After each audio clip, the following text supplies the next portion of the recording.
Hey everyone, Matt here from Doctor Running, and today we're going to do a sub-2 review of the Adidas Takumi Sen 10. So this is the 10th version of Adidas' lightest road racing shoe. It's been a favorite of mine over the last couple of years just for turning over a little quick. That still has actually a decent amount of foam underfoot with a 33mm heel and a 27mm forefoot. It's definitely on the lighter side, coming in at 6.9 ounces for men's size 9, 5.9 ounces for women's size 8.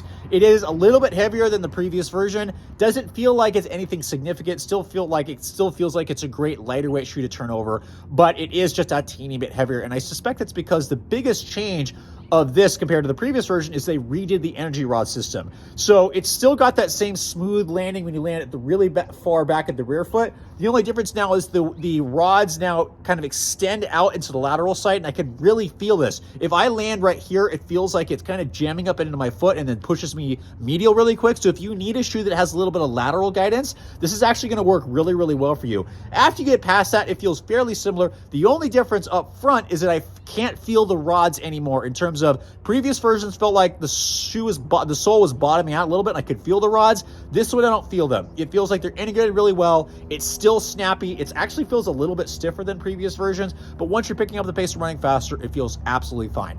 For me, this shoe feels best running at intervals. I've done a lot of fartleks in this shoe. I've done hill repeats. When I do tempo runs, it kind of feels like, for me, there's not enough there, but that's because I'm used to running in more shoe. If you're a high schooler or somebody used to running in less shoe, this might actually do totally fine because it's plenty durable. I've got 20 miles without any major wear on this shoe. It's doing great. Fit is slightly different. Much of this is the same, except it does fit like a quarter length short, so it kind of feels more like a racing flat, whereas the last versions were a little bit more comfortable. But outside of that, the shoe is actually really similar. If that stuff doesn't interest you, definitely get the previous versions on sale. But if it does interest you, this shoe is coming out really soon if it hasn't already.